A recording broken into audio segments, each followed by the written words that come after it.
আসসালামু আলাইকুম। এটিএন বাংলা সংবাদে সবাইকে স্বাগত জানাচ্ছি সীমা খান। শুরুতেই বিআরবি কেবলস সংবাদ শিরোনাম। 14 এপ্রিল থেকে সারা দেশে এক সপ্তাহের কঠোর লকডাউন, জরুরি সেবা ছাড়া সবকিছু বন্ধ, চলবে না যানবাহন।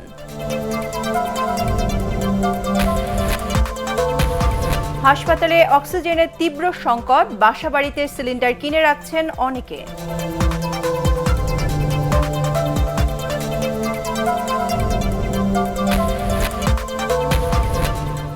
রোহিঙ্গাদের দায়িত্ব শুধু বাংলাদেশের নয়, বিশ্ব সম্প্রদায়কেও নিতে হবে বললেন মার্কিন প্রেসিডেন্টের বিশেষ দূত জন কেরি।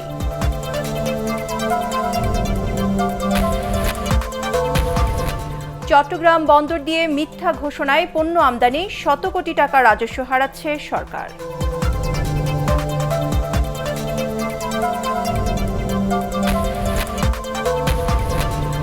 এবং ব্রিটেনে রানী দ্বিতীয় এলিজাবেথের স্বামী প্রিন্স ফিলিপের মৃত্যু, রাষ্ট্রপতি ও প্রধানমন্ত্রীর শোক।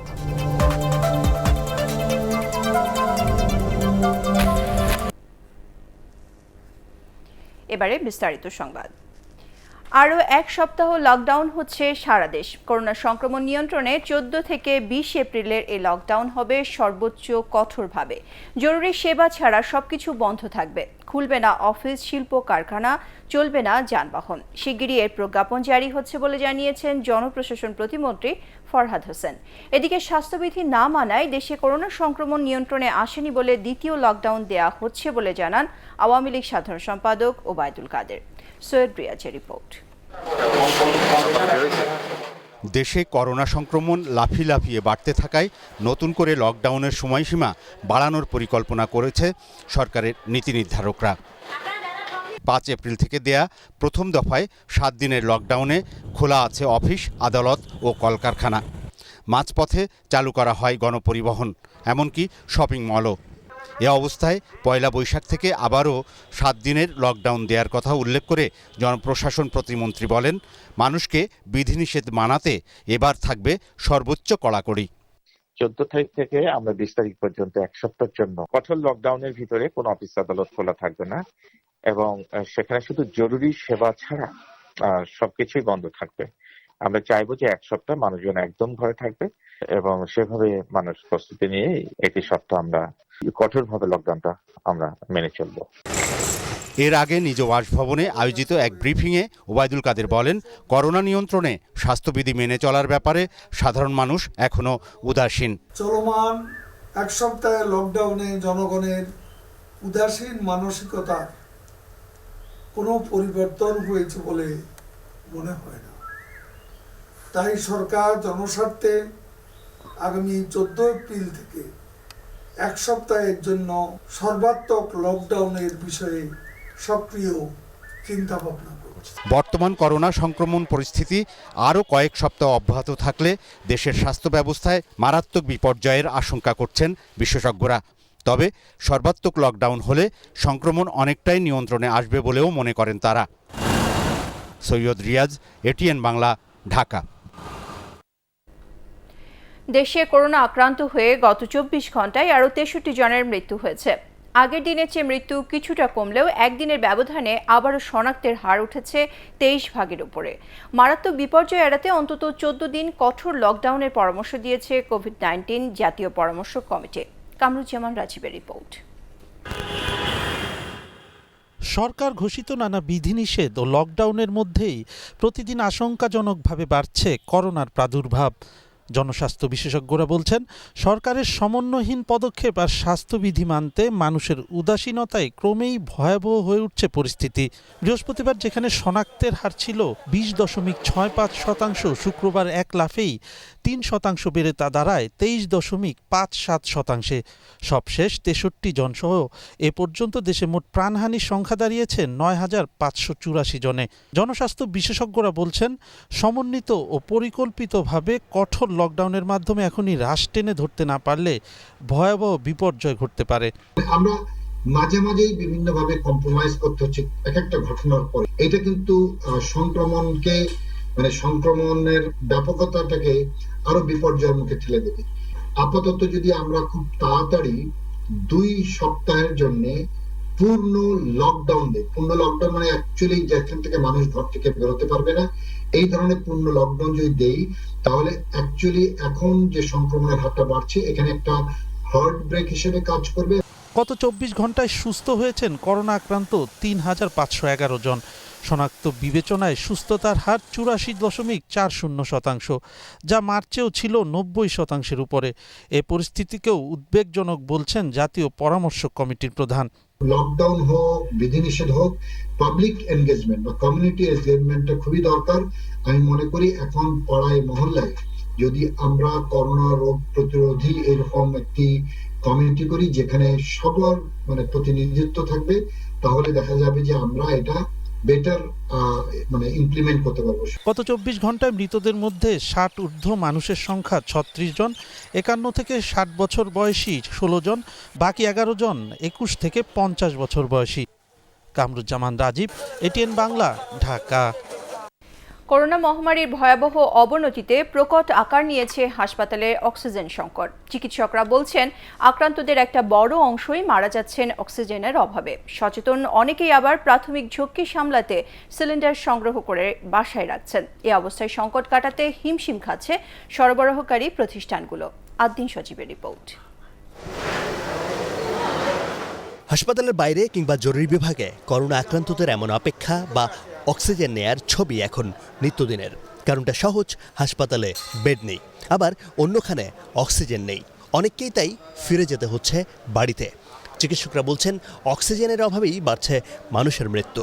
যেসব রোগীগুলো মারা যায়, শতকরা 90% অক্সিজেন স্বল্পতায় মারা যায়। রোগীগুলোকে অক্সিজেন সহ অন্যান্য যেগুলো আনুষঙ্গিক চিকিৎসা আছে সব যদি একসাথে প্রয়োগ করা যায়, তাহলে মৃত্যু হার বলে যে 1/3 কমে যাবে। অক্সিজেন সরবরাহকারী প্রতিষ্ঠানগুলো বলছে, হাসপাতালগুলোতে আগের চেয়ে অক্সিজেন সিলিন্ডারের চাহিদা বেড়েছে অন্তত 3 থেকে 4 গুণ। ৯,৮০০ লিটারের যে সিলিন্ডারগুলো এক মাস আগে তার চাহিদা ছিল হলো দেখা যাচ্ছে ১,০০০ পিস, তো এই মুহূর্তে দেখা যাচ্ছে এটা ৩,০০০ থেকে ৩,৫০০ চলে গেছে। তা আমরা এই পরিস্থিতিটা সামাল দেওয়ার চেষ্টা করতেছি। সংশ্লিষ্টরা বলছেন, করোনা থেকে নিজেকে বাঁচাতে ব্যক্তি পর্যায়ে অক্সিজেন সিলিন্ডার কেনার সংখ্যাও বেড়েছে অন্তত 10 গুণ। আগে একটা মাসে একটা দুজন আছে, একজন দুজন, এখন আসে প্রতিদিনই 20 জন 25 জন করে। তারা জানান ১.36 গরমিটারের একটি সিলিন্ডারে ১৩৬০ লিটার অক্সিজেন থাকে, যা একটানা 4 থেকে 5 ঘন্টা ব্যবহার করা যায়। কিন্তু অনেকেই জানেন না এই সিলিন্ডার কিভাবে বাসায় ব্যবহার করতে হয়। বিশেষজ্ঞরা বলছেন, সঠিক নিয়মে এর ব্যবহার না করলে বিস্ফোরণের মতো ঘটনাও ঘটতে পারে। পালস অক্সিমিটার দিয়ে আঙ্গুলে যখন দেখি, তখন দেখব যে যাদের অক্সিজেন লাগবে তাদের 95 বা 93 নিচে নেমে গেছে, তাদেরই অক্সিজেন লাগবে। এই অবস্থায় সে ওই পরিমাণ অক্সিজেন 1 লিটার, 2 লিটার বা 3 লিটার মাত্রাগুলো লেখা আছে, এই পরিমাণ অক্সিজেন দিতে হবে, যে পরিমাণ দিলে 95-এর উপরে থাকে। আমরা কিন্তু বাসাভিত্তিক অক্সিজেন দেওয়ার বিপক্ষে। কারণ হলো, প্রতি বাসায় যদি অনিয়ন্ত্রিতভাবে অক্সিজেন দেওয়া হয়, উপকারের থেকে অপকার বেশি হতে পারে, প্রয়োজনের অতিরিক্ত দেওয়া হয়ে যেতে পারে, অথবা অক্সিজেন সিলিন্ডার বিস্ফোরণ বা অ্যাক্সিডেন্টেরও একটা ব্যাপার থাকে। এই ক্ষেত্রে প্রথমত চেষ্টা করা হসপিটালের বেড সংখ্যা বাড়িয়ে, অক্সিজেন সাপোর্ট বাড়িয়ে তাদেরকে সাপোর্ট দেওয়া। রাজধানীর তেজগাঁওয়ের ইসলাম অক্সিজেন লিমিটেড, লিন্ডা বাংলাদেশ ও মোহাম্মদপুরের স্পেকট্রা বাংলাদেশ সহ কয়েকটি প্রতিষ্ঠান অক্সিজেন সরবরাহ করছে। বিশেষজ্ঞ চিকিৎসকরা বলছেন, ওষুধের বিকল্প থাকে কিন্তু অক্সিজেনের কোনো বিকল্প নেই। যদি কেউ বাধ্য হয়ে অক্সিজেন সংগ্রহ করে এবং সেটা বাসায় নেয়, তার যথাযথ ব্যবহার যেমন জরুরি, তেমনই প্রয়োজন হসপিটালের খোঁজ খবর রাখা। কেননা ওই আক্রান্ত রোগীর যে কোনো সময় অক্সিজেন লেভেল নিচে নেমে যেতে পারে, সে সময় হতে পারে বড় বিপদও। আদ্দিন সজীব, এটিএন বাংলা, ঢাকা। রাজধানীতে মার্কেট, শপিং মলগুলো খুললেও সরকারের নির্দেশনা মানা হচ্ছে না সবখানে। রাজধানীর অধিকাংশ শপিং মলে স্বাস্থ্যবিধি মানার চেষ্টা করা হলেও দেখা গেছে চাঁদনী চক, নিউ মার্কেট সহ বিভিন্ন এলাকায় সামাজিক দূরত্ব বজায় রাখছেন না মানুষ। আরও জানাচ্ছেন নিয়াজ জামান সজীব। শুক্রবার সকাল 9টায় মার্কেট খুললেও দুপুর 12টা অবধি রাজধানীর চাঁদনী চক মার্কেটের প্রবেশপথে শেষ হয়নি জীবাণুনাশক টানেল নির্মাণ কাজ। একই অবস্থা নিউ মার্কেটের আশেপাশের বিভিন্ন মার্কেটের প্রবেশপথে। মার্কেট কর্তৃপক্ষ বলছে, শুক্রবারের মধ্যেই ক্রেতাদের স্বাস্থ্য সুরক্ষা নিশ্চিত করা হবে। কালকে হঠাৎ করে হয়েছে, তো এখনই রেডি হয়ে যাবে। প্রায় দেখেন, আপনারা দেখতে পাচ্ছেন ক্যামেরায়, ওইটা রেডির পথে, এখনই হয়তো হয়ে যাবে, আর 10-15 মিনিট হয়তো লাগবে। সাধারণ ক্রেতাদের মুখে মাস্ক থাকলেও সামাজিক দূরত্ব মানার বালাই নেই। মার্কেট, শপিং মলগুলো খোলার কারণে আশেপাশের খাবারের দোকানগুলোর ভেতরে বসেই খাবার খেতে দেখা যায় ক্রেতাদের। আর্জেন্ট হয়ে গেছে কিছু কিছু, এই জন্য সকালে আসছিলাম যে ভিড় বেশি হওয়ার আগে এসে নিয়ে যাব। সুযোগ আছে 2-3 দিন, এই জন্য রোজার আগে আর কি শপিংটা করে আনি আর কি। তবে রাজধানীর শপিং মলগুলোর চিত্র অনেকটাই ভিন্ন। সেখানে স্বাস্থ্যবিধি মানার ব্যাপারে যথেষ্ট তৎপরতা লক্ষ্য করা গেছে। বাচ্চার মুখে মাস্ক কই, ও হচ্ছে পড়েছিল কিন্তু ওর অনেক গরম লাগতেছে, এই জন্য খুলে ফেলছে, পড়তে যাচ্ছে না। মাইকে আমরা সশরীরে প্রত্যেকটা দোকানে দোকানে ঘুরতেছি। রমজানের আগে দোকানপাট খুলে দেয় সরকারকে ধন্যবাদও জানিয়েছেন এইসব বিক্রেতারা। খোলাতে হয়তো আমরা একটু বাঁচতে পারবো আল্লাহর রহমতে। নিয়াজ জামান সজীব, এটিএন বাংলা, ঢাকা। করোনা মোকাবেলায় সরকারের অযোগ্যতা ও উদাসীনতার কারণে ভয়াবহ পরিস্থিতি তৈরি হয়েছে বলে অভিযোগ করেছেন বিএনপি মহাসচিব মির্জা ফখরুল ইসলাম আলমগীর। ভার্চুয়াল এক সংবাদ সম্মেলনে তিনি এ অভিযোগ করে বলেন, সময়মতো সঠিক পদক্ষেপ নিতে ব্যর্থ হয়েছে সরকার। লকডাউন ঠিকমতো বাস্তবায়ন করতে না পারায় লেজে গোবরে অবস্থা তৈরি হয়েছে বলে মন্তব্য করেন মির্জা ফখরুল। ভয়াবহ রকমের সমন্বয়হীনতা এবং পরিকল্পনার, কৌশলগত পরিকল্পনার অভাবে আজকে এই সমস্যাটি একটা বড় রকমের জাতীয় সমস্যা হয়ে দাঁড়িয়েছে। করোনার নতুন স্ট্রেইন যখন ধরা পড়ে তখন তা কিন্তু সরকার গোপন রাখে। সরকার জনস্বার্থ উপেক্ষা করে তাদের রাজনৈতিক কর্মসূচি বাস্তবায়নে সমগ্র প্রশাসনকে ব্যস্ত রেখে দিয়েছিল। এর ফলে করোনা সংক্রমণ দমন নিয়ন্ত্রণে বিলম্বের কারণে পরিস্থিতি আরো অবনতি ঘটেছে। চট্টগ্রাম বন্দর দিয়ে মিথ্যা ঘোষণায় পণ্য আমদানি কোনোভাবেই থামছে না। এতে শত কোটি টাকা রাজস্ব হারাচ্ছে সরকার। ক্ষতিগ্রস্ত হচ্ছেন প্রকৃত ব্যবসায়ীরা। চট্টগ্রাম থেকে আরও জানাচ্ছেন সৈয়দ তামিম মাহমুদ। গত 13 ফেব্রুয়ারি সংযুক্ত আরব আমিরাত থেকে 26,200 কেজি A4 সাইজের কাগজ আনার ঘোষণা দেয় আমদানিকারক করিম ট্রেডিং। কিন্তু কন্টেইনার পরীক্ষায় পাওয়া যায় প্রায় 25,000 কার্টুন বিদেশি সিগারেট। একইভাবে রেয়াত সুবিধা নিয়ে মিথ্যা ঘোষণায় দক্ষিণ কোরিয়া থেকে 3 কন্টেইনার ভর্তি প্রসাধনী এনে ধরা পড়েছে নারায়ণগঞ্জের মেসার্স সোহেল টেক্সটাইল। এভাবে মিথ্যা ঘোষণায় আনা পণ্য প্রায় ধরা পড়ছে চট্টগ্রাম বন্দরে। 4 বছরে এমন ঘটনা হাতে নাতে ধরা পড়েছে 6,755টি। আদায় হয়েছে প্রায় 338 কোটি টাকা। গত 6 মাসেই এমন ঘটনা ঘটেছে 1,259টি, আর এ থেকে আদায় হয়েছে 155 কোটি টাকা। আমাদের অফিসারদের কোয়ালিটি বাড়ানোর জন্য রেগুলার ইনহাউস ট্রেনিং এর ব্যবস্থা করতেছেন, যেন অফিসাররা যেন আইডেন্টিফাই করতে পারেন যে রাজস্ব ফাঁকি হলো কি হলো না। চট্টগ্রাম জেটি কাস্টমসেও গত 3 বছরে এ ধরনের মামলা হয়েছে 1,511টি। এ থেকে রাজস্ব আদায় হয়েছে 118 কোটি টাকা। তবে C&F ব্যবসায়ীদের অভিযোগ, HS কোডের জটিলতার কারণেই বাড়ছে এ ধরনের মামলার সংখ্যা। আর অসৎ কারবারিদের বিরুদ্ধে কঠোর ব্যবস্থার দাবি তুলেছেন ব্যবসায়ী নেতারা।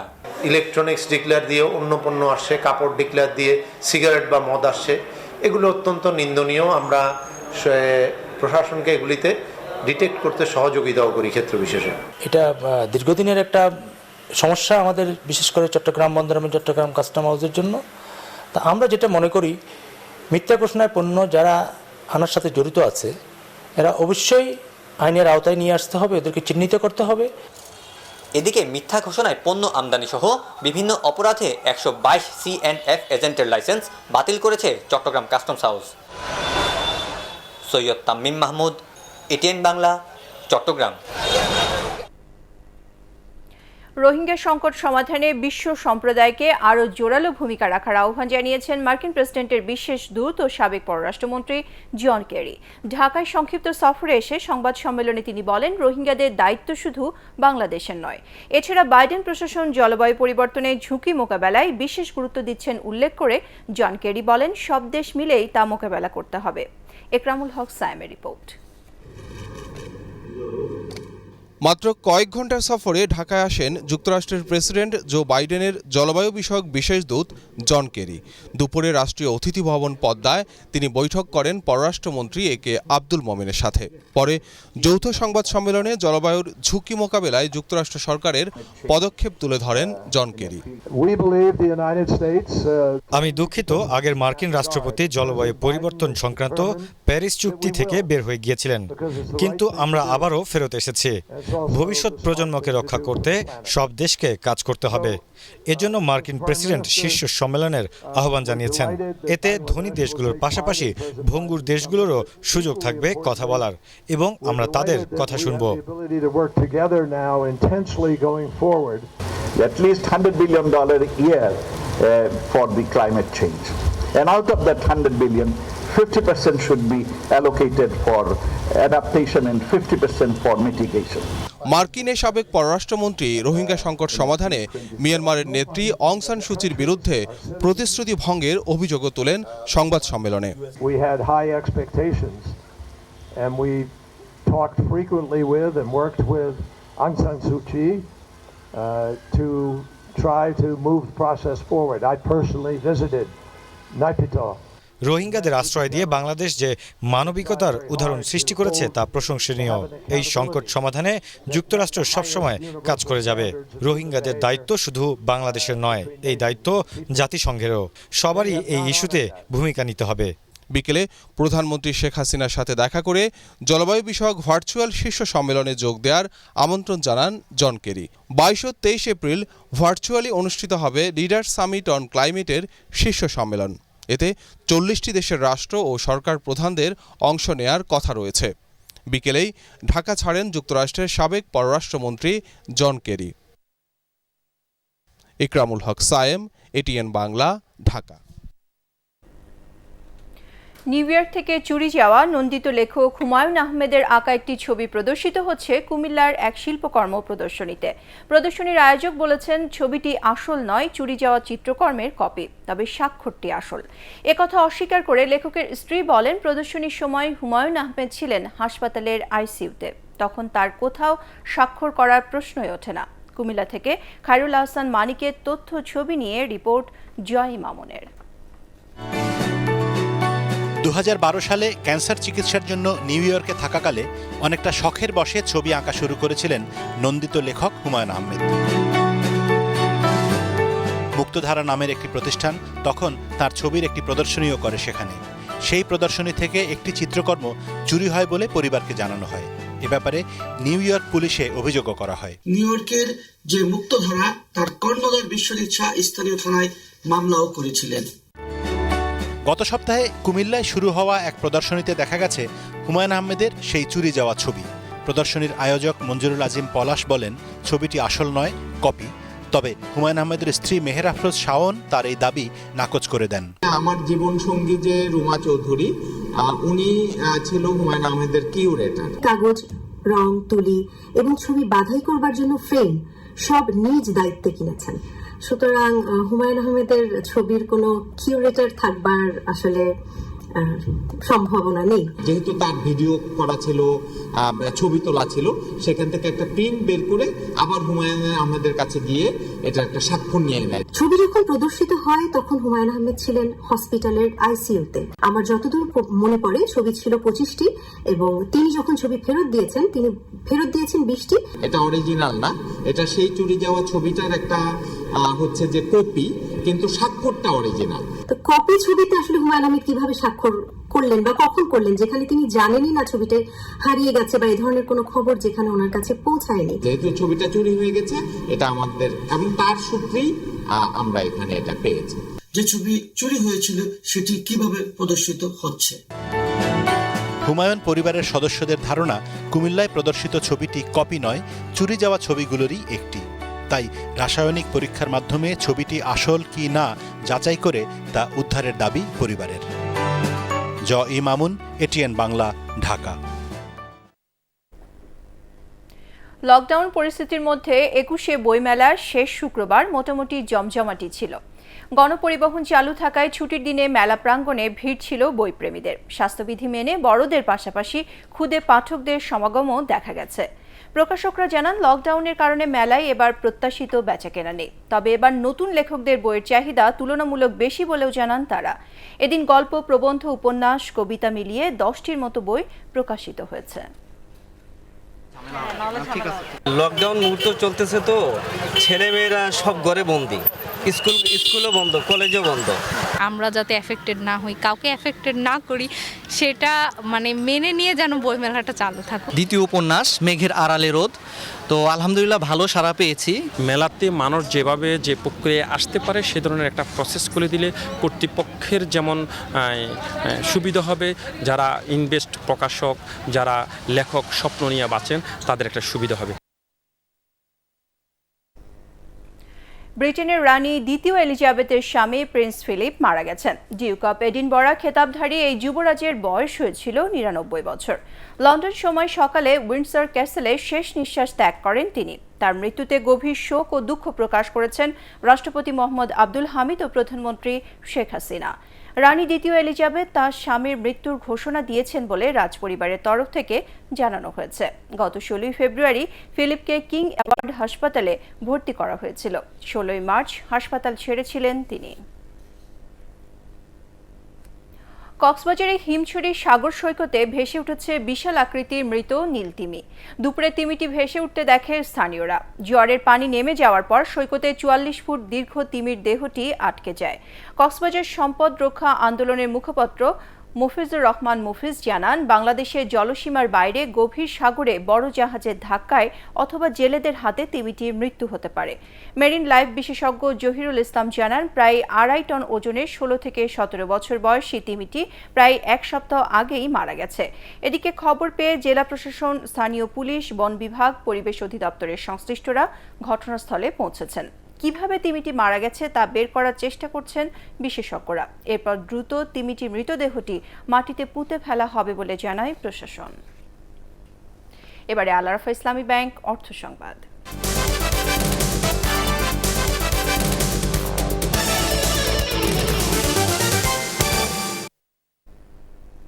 রমজানের আগে কয়েক সপ্তাহ ধরেই দফায় দফায় বেড়েছে ভোজ্য তেল, চিনি সহ বেশ কয়েকটি নিত্যপণ্যের দাম। গেল এক সপ্তাহে এসব পণ্যের দাম স্থিতিশীল থাকলেও বেড়েছে মুরগি, খেজুর, ছোলা সহ ইফতারির উপকরণের মূল্য। আরও জানাচ্ছেন রাবিয়া আক্তার সুবর্ণা। রমজান মাস শুরু হতে আর কয়েকদিন বাকি, এর আগেই চড়া নিত্যপণ্যের বাজার। রমজান শুরুর আগেই ছোলা, তেল, ডাল, চিনি, আটা, খেজুর, মুরগির মাংস সহ বিভিন্ন পণ্যের চাহিদা বেড়ে যাওয়ায় দামও সেই তুলনায় বেড়েছে বলে অভিযোগ ক্রেতাদের। রোজার উপকরণ কিনতে বাজারে এক দোকান থেকে অন্য দোকানে ছুটছেন ক্রেতারা। অনেকে ঘুরেও প্রয়োজনীয় পণ্যের সাশ্রয়ী দাম পাচ্ছে না তারা। ক্রেতারা বলছেন, করোনা মহামারীতে মানুষের ক্রয় ক্ষমতা যেখানে কমছে, সেই মুহূর্তে সঠিক নজরদারির অভাব দ্রব্যমূল্যের বৃদ্ধিতে সহায়ক হয়েছে।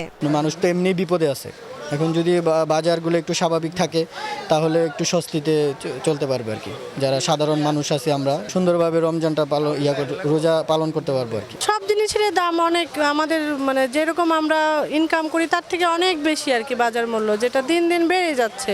এক সপ্তাহের ব্যবধানে বেড়েছে খোলা ও প্যাকেটজাত চিনির দাম। বিক্রেতারা বলছেন, রোজার আগেই মজুদ কমে গেছে।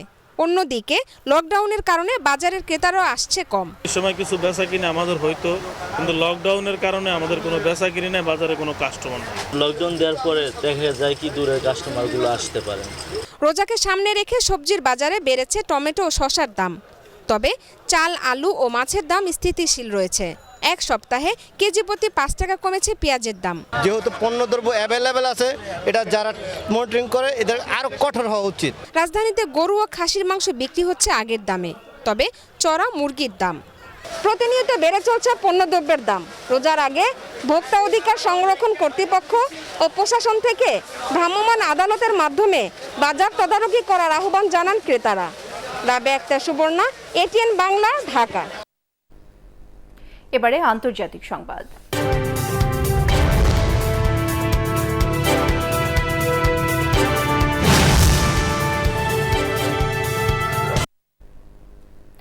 করোনা সংক্রমণ পরিস্থিতির মারাত্মক অবনতি হওয়ায় ইরানেও আগামীকাল থেকে শুরু হচ্ছে 10 দিনের সর্বাত্মক লকডাউন। দেশটির ইস্পাহান শহরের সেখানকার পরিস্থিতি জানাচ্ছেন বাংলাদেশি শিক্ষার্থী কামরুজ্জামান নাবিল।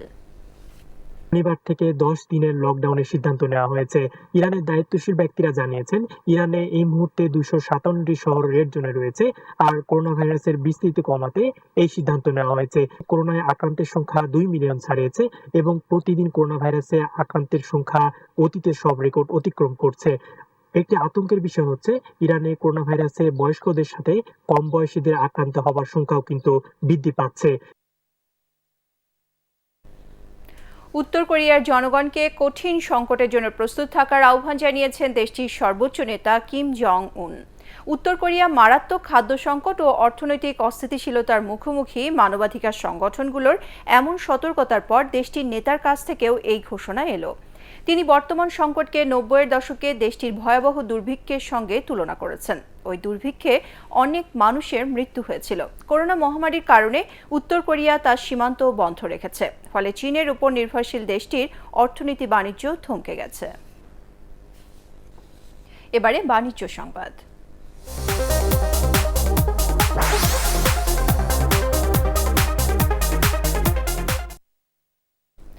রাজধানী আফতাবনগরে যাত্রা শুরু করল দেশের অন্যতম রিটেইল চেইন শপ স্বপ্ন। সকালে আফতাবনগরের প্রধান সড়কের 1, 3 এবং 5 নম্বর প্লটে নতুন এ শাখা উদ্বোধন করা হয়। এ উপলক্ষে গ্রাহকদের জন্য থাকছে মাসব্যাপী বিভিন্ন অফার, রয়েছে হোম ডেলিভারির সুবিধাও। প্রতিষ্ঠানটির রিটেইল এক্সপ্যানশন বিভাগের পরিচালক শামসুদ্দোহা শিমুল জানান, স্বাস্থ্যসম্মত এবং নিরাপদ পরিবেশে গ্রাহকরা যেন স্বাচ্ছন্দ্যে বাজার করতে পারেন, সেদিকে লক্ষ্য রেখে নতুন আউটলেটটি সাজানো হয়েছে। উদ্বোধনী অনুষ্ঠানে ব্যবসায়ী ইকবাল হোসেন তালুকদার, রফিকুল ইসলাম, স্বপ্নের head of business expansion Zahirul Islam, বিভাগীয় sales manager Sanjay Kumar, head of inventory and cash management Rabiul Alam অন্যান্যের মধ্যে উপস্থিত ছিলেন। এবারে পার্টেক্স খেলার খবর।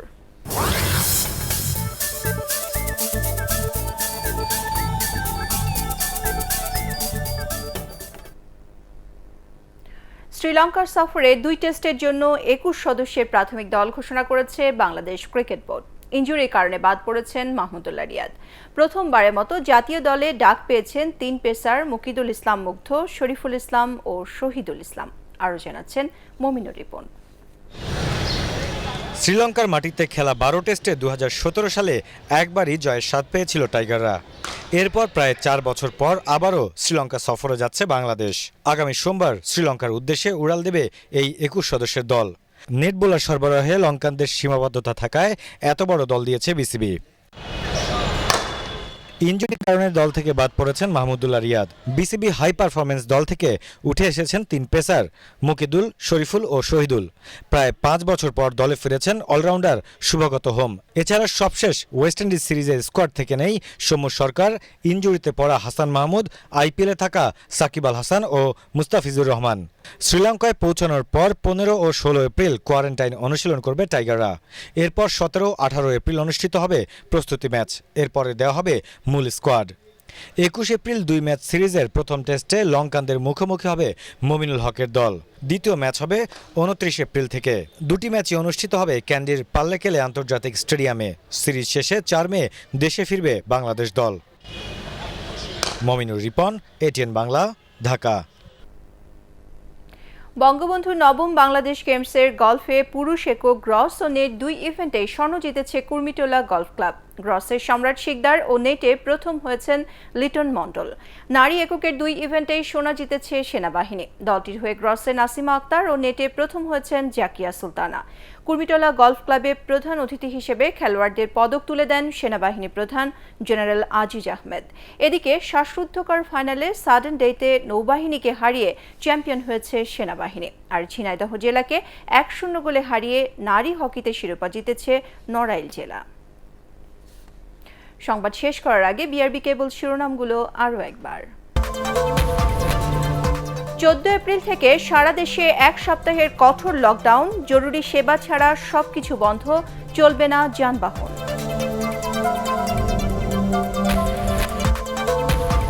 হাসপাতালে অক্সিজেনের তীব্র সংকট, বাসাবাড়িতে সিলিন্ডার কিনে রাখছেন অনেকে।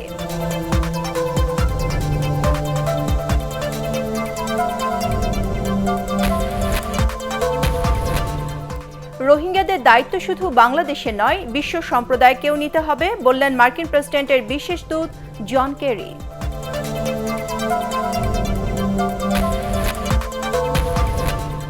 চট্টগ্রাম বন্দর দিয়ে মিথ্যা ঘোষণায় পণ্য আমদানি, শত কোটি টাকা রাজস্ব হারাচ্ছে সরকার।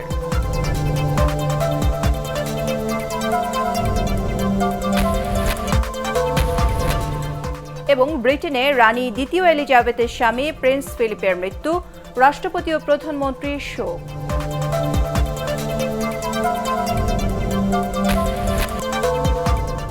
পরবর্তী সংবাদ দেখার আমন্ত্রণ জানিয়ে এখনকার মতো শেষ করছি। করোনা ভাইরাস থেকে নিজেকে সুরক্ষিত রাখতে মাস্ক পরুন, বারবার হাত পরিষ্কার করুন। এটিএন বাংলা সংবাদ ইউটিউবে দেখতে ব্রাউজ করুন youtube.com/ATN Bangla News।